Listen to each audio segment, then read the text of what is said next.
When we talk about race relations in America, I've noticed something. Race relations in America really means how do black people feel about white people, and how do white people feel about how black people feel about white people. And when it comes to matters of race and racism, Democrats are all over the place.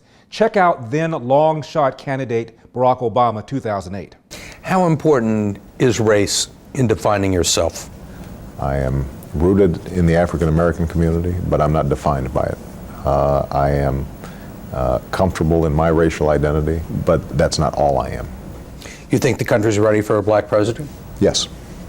You don't think it's going to hold you back? No. I think if I don't win this race, it will be because of other factors. It's going to be because I have not shown to the American people a vision for where the country needs to go that they can embrace. I thought that was a refreshing and honest answer. Look, if I don't win, it won't be because I'm black, it won't be because America is racist, it will be because I have failed to articulate a view that the American people can embrace. And Senator Obama said something very similar on the anniversary of what has become known as Bloody Selma, 2007. Listen to this. The previous generation, the Moses generation, pointed the way. They took us 90% of the way there, but we still got that 10% in order to cross over to the other side. And so the question, I guess, that I have today is, what's called of us in this Joshua generation? What do we do in order to fulfill that legacy, to fulfill the obligations and the debt that we owe to those who allowed us to be here today? But then after that horrific massacre of those black churchgoers by that white racist in Charleston, South Carolina, President Obama said this. The massacre in South Carolina shocked a nation and jolted the first African-American president to speak with unprecedented candor about racial tensions and gun violence. Racism, we are not cured of. In an interview with podcast host Mark Maron, a frustrated President Obama used the N-word publicly for the first time as president. Out of sensitivity, NBC News has decided to bleep out the word. And it's not just a matter of it not being polite to say nigger in public. That's not the measure of whether racism still exists or not. It's not just a matter of overt discrimination. Societies don't overnight completely erase everything that happened 200 to 300 years prior. Wow. We're not cured of racism. So is that the goal, to be completely, totally cured of racism? That's not very realistic. That's nirvana. Nirvana is not achievable. The question really is whether the racism in America can hold somebody back if he or she is prepared and willing to work hard. You know, there's something called the Millennial success sequence. Have you heard of it? You're writing that one path is more likely to lead away from poverty. You call it the Millennial success sequence. What is that? Basically, it's getting an education first, then working full-time in your early 20s, then getting married and having kids. And so we're finding that millennials who are putting marriage before the baby carriage are much more likely to be avoiding poverty and on the road to the American dream in terms of getting at least a middle-class income. Okay, that gentleman is affiliated with a conservative think tank called the American Enterprise Institute. What about the liberal think tank, the Brookings Institution? What do they say? Pretty much the same thing. Let politicians, school teachers, and administrators, community leaders, ministers, and parents drill into children the message that in a free society, they enter adulthood with 3 major responsibilities. At least finish high school, get a full-time job, and wait until age 21 to get married and have children. Our research shows that of American adults who followed these 3 simple rules, only about 2% are in poverty, and nearly 75% have joined the middle class. End of quote. That's a somewhat different perspective than the one offered by this high school teacher in this movie called Menace to Society. Being a black man in America isn't easy. The hunt is on. And you're the prey. All I'm saying is, survive. Really? Survive? All I'm asking you to do is survive. Notice the very subtle siren in the background. Get it? The police, the man, the school to jail pipeline. Nonsense. I just mentioned the Millennial success sequence offered by think tanks on the left and on the right. Notice they didn't say this only applies if you're white. But that's not the vision of today's Democrat, is it? This is a violent country that loses more than 40,000 of our fellow Americans every year to gun violence. And this is a country that has been defined by foundational, systemic, endemic racism since the very founding of this country, August 20th of 1619, the first time that a kidnapped African was brought here against his will and made to serve as a slave to build the greatness and the success and the wealth of this country, which his descendants would never be able to fully participate in. This is the reality of the United States of America, and sooner or later, it was going to find us. It wasn't a matter if, it was a matter of when. And then there's Mayor Pete. We are by no means even halfway done dealing with systemic racism in this country. And I hope over the course of this campaign you will see how I speak about these issues not only with mostly black audiences, but with mostly white audiences. Because if there's anything we've learned in the last few days, systemic racism is a white problem.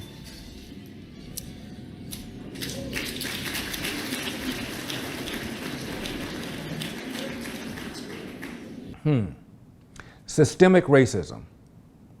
After the massacre that took place in Charleston, South Carolina, presidential candidate Martin O'Malley, the former mayor of Baltimore, former governor of Maryland, talked about how it got to the core of racial issues in this country. Then he was asked what to do about it. Here's what he said. We do it by acknowledging the racial legacy that we share as Americans, and I don't know exactly how we address this, Walter. I mean, look, we as Americans all share a very painful racial legacy, and we need to acknowledge it, and we need to take actions to heal it. But I don't think anybody's figured out the magic solution to that. Huh? And when Joe Biden was asked a similar question, what is the responsibility of Americans to deal with the legacy of slavery? Here's what he said. Mr. Vice President, I want to come to you and talk to you about inequality in schools and race. In a conversation about how to deal with segregation in schools back in 1975, you told a reporter, "I don't feel responsible for the sins of my father and grandfather. I feel responsible for what the situation is today, for the sins of my own generation, and I'll be damned if I feel responsible to pay for what happened 300 years ago." You said that some 40 years ago. But as you stand here tonight, what responsibility do you think that Americans need to take to repair the legacy of slavery in our country?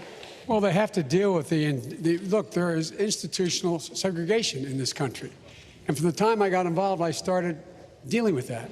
Redlining, banks, making sure that we are in a position where, look, we talk about education. I propose that what we take is those very poor schools, the Title I schools, triple the amount of money we spend, from $15 to $45 billion a year. Give every single teacher a raise, to the equal raise of getting out the $60,000 level. Number two, make sure that we bring in to help the teachers deal with the problems that come from home. The problems that come from home, we have one school psychologist for every 1,500 kids in America today. It's crazy. The teachers are retired. I'm married to a teacher. My deceased wife is a teacher. They have every problem coming to them. We have to make sure that every single child does, in fact, have 3-, 4-, and 5-year-olds go to school, not daycare, school. We bring social workers into homes of parents to help them deal with how to raise their children. It's not that they don't want to help. They don't know quite what to do. Play the radio, make sure the television, make sure you have the record player on at night, the phone, make sure the kids hear words. A kid coming from a very poor school, or a very poor background, will hear 4 million words fewer spoken by the time they get there. There's so much I'm going to go like the rest of them do, twice over, okay? Wow. Let's put aside the word salad and how inarticulate Joe Biden was for a moment.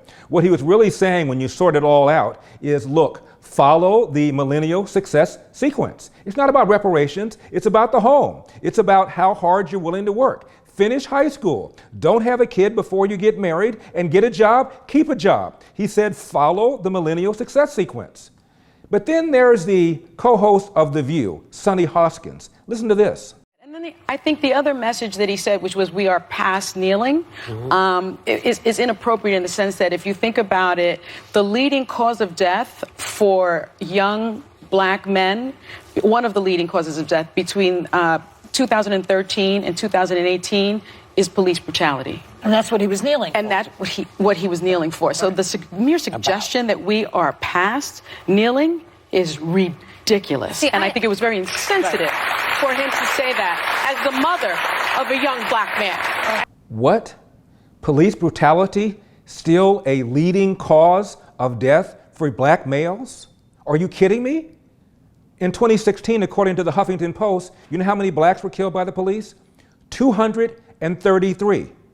Now, how many blacks were killed altogether in 2016? Almost all by other blacks?